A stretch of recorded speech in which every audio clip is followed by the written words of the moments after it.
If you've lived in Red Wing for a while, you've probably looked at a street, building, or location once and thought, I wonder how that place got its name. Names matter, and in a town with as rich a history as Red Wing's, some places hold historical or colloquial names stemming from captivating community chronicles. However, few today understand those backgrounds. Join me as we stroll through Red Wing's quarters and ask, what's in a name?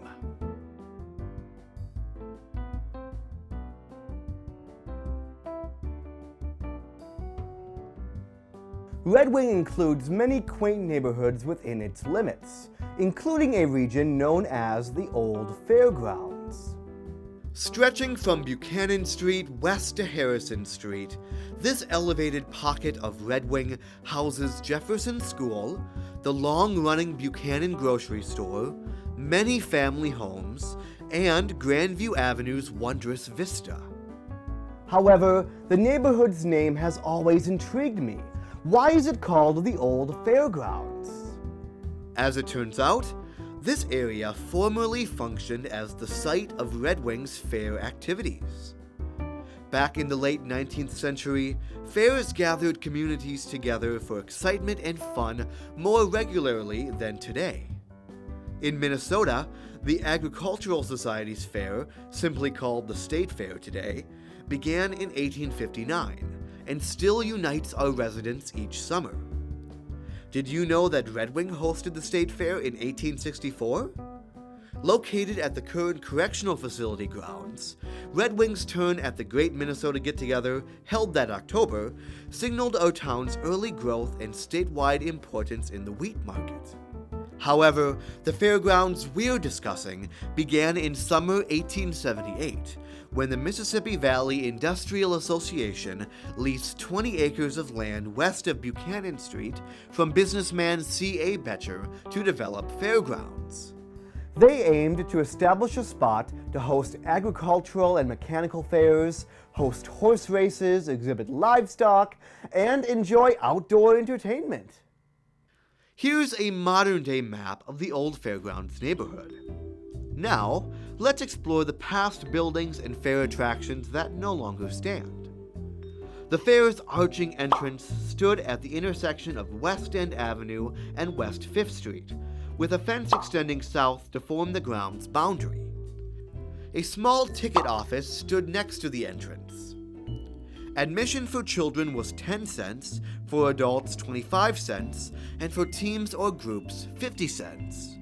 I think we should bring those prices back. Imagine getting into the state fair for only a quarter. Down West 5th Street stood a large main building with 5 halls. Citizens exhibited their works in either the agricultural, mechanical, merchants, floral, or art hall. The building also included a large amphitheater capable of seating 1,000 fairgoers. Stock pens for livestock were built north of the main building. A shady grove with relaxing views of the Mississippi existed slightly north of those pens.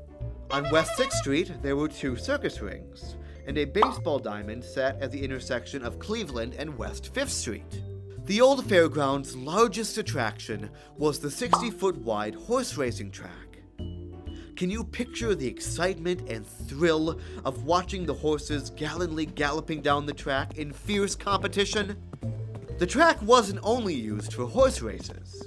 As seen in this image, young men raced bicycles too. George Haustein, 4th from the right, won this race, the last public race on this track. A 3-story tall stand stood at the corner of Grandview and Cleveland, where judges and reporters could view the races. The first fair ran from Tuesday, September 10th until Saturday, September 14th, 1878. A circus act performed on the morning of the 13th. The fairgrounds thrived from 1878 to 1888, but started to die out in the 1890s.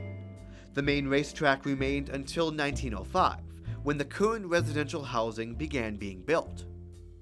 As an actual neighborhood, the fairgrounds not only contained people and families, but neighborhood grocery stores and meat markets. Peter M. Swanson owned the earliest store, opening on June 19, 1893 at 1629 West 5th Street. Grocery businesses ran in that building under different owners and names, closing as Summit Grocery in 1948. The double storefront building at 1511 and 1513 Buchanan Street hosted meat markets, variety stores, and even a garage and taxi service. The only remaining neighborhood store in the fairgrounds is Buchanan Grocery, found here at 512 Buchanan Street. Arthur A. Johnson and Anton Hultquist opened the establishment in 1923 as New Buchanan Grocery.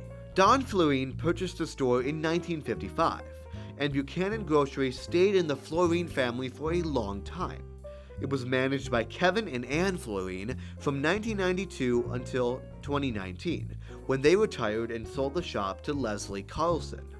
Buchanan Grocery is still operating today, and a true neighborhood treasure that will celebrate its 100th birthday in 2023. So, now you know what's in a name for Red Wing's Old Fairgrounds Neighborhood. Today, the fairgrounds sit as a quiet residential area, a far cry from the excitement and activity of the former fairs. But if you listen close enough, perhaps you can still hear the clomping hooves of racehorses or the constant chatter of fun-loving fairgoers and be whisked away to Red Wing's past. Thanks for watching.